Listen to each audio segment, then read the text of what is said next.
யூடியூப்பில் வீடியோஸ் பார்த்துட்டு இருந்தேன். அதை பார்க்கும்போது எனக்கு தோணுச்சு, இன்றைக்கி இருக்கிற காலகட்டத்தில் நிறைய பேரோட அக்கௌண்ட்டில் இருக்கிற பணத்தை வந்து ஒரு ஹேக்கர்ஸ் நினச்சி நிறைய திருடுறாங்க. 40 லட்சம், 50 லட்சம், 60 லட்சம், குரோர் கணக்கில் கூட வந்து ஹேக் பண்ணி அந்த பணத்தை பூரா திருடுறாங்க. வாட்ஸ்அப்பில் ஏதோ ஒரு லிங்க் வருது, அந்த லிங்க்கை கிளிக் பண்ண உடனே மொத்த பணத்தை எடுக்கிறாங்க. உங்களுக்கு வந்துட்டு இந்த மாதிரி ஸ்காலர்ஷிப் வந்துக்குன்னு சொல்லிட்டு கால் பண்ணுறாங்க. நம்ம அப்படி பணம் பறி கொடுக்குறோம்.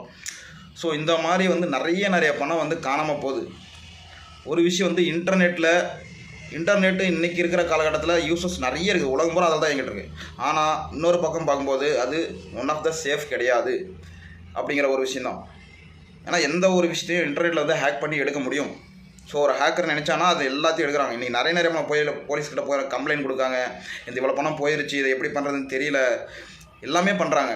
இது நம்ம பண்ணுறதில்ல. ஆனால் நம்மளோட அக்கௌண்ட்டில் நம்மளோட பணத்தை அவங்க வந்து ஒரு ஹேக்கர்ஸ் நினச்சி திருடுறாங்க, எடுத்துக்கிறாங்க. இதை போய் நம்ம இங்கே போய் கம்ப்ளைண்ட் பண்ணவோ என்ன பண்ணாலும் பணம் திரும்ப கிடைக்க போகிறதில்ல.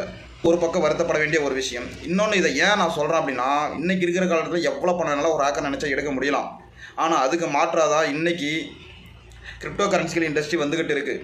அந்த இண்டஸ்ட்ரி ரன் ஆகிறதுக்கான ஒரு மெயின் காரணம், இன்றைக்கி உலகம் பூரா அதை அக்செப்ட் பண்ணிக்கிட்டு இருக்காங்க. பெரிய பெரிய பணக்காரங்க, அதிபருங்கெல்லாம் உள்ளே வந்துட்டுருக்காங்க. அப்படின்னா அதுக்கு காரணமே அந்த இண்டஸ்ட்ரி பிளாக் செயின்னு சொல்லக்கூடிய ஒரு இண்டஸ்ட்ரியில் ரன் ஆகிக்கிட்டு இருக்குது. அந்த ஒரு ரீசனால தான் இன்றைக்கி எல்லாருமே அக்செப்ட் பண்ணுறாங்க. பிளாக் செயின் அப்படின்னா அதுக்கான தமிழில் வந்துட்டு நம்பிக்கை இணையம் அப்படின்னு சொல்லுவாங்க.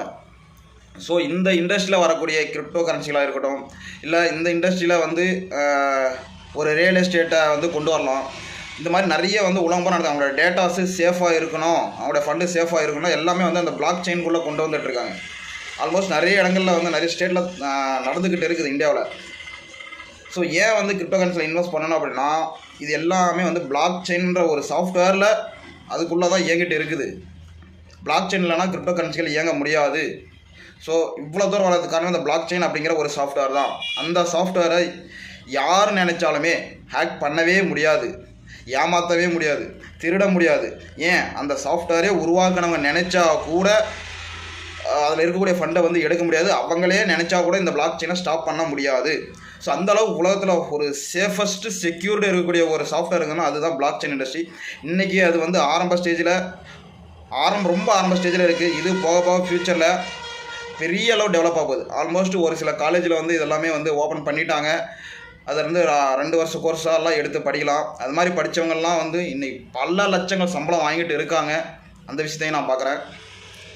ஸோ ஏன் வந்து இன்றைக்கி கரன்சிகள்லேருந்து நார்மல் கரன்சிலேருந்து இந்தியன் ரூபே அதிலேருந்து டிஜிட்டல் அசட்ஸ்க்கு மாறணும் அப்படின்னா, எல்லாமே உங்களோட ஃபண்டு உங்கள் அக்கௌண்ட்டில் சேஃபாக இருக்கும் அப்படிங்கிற ஒரு காரணம் தான்.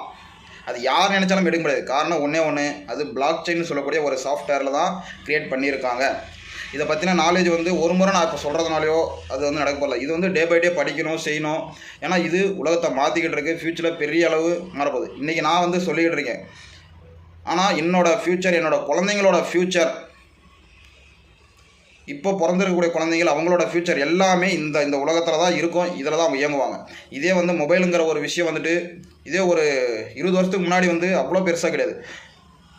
நான் குழந்தைங்க பட்டன் ஃபோன் வச்சு பார்த்துருக்கேன் நான்.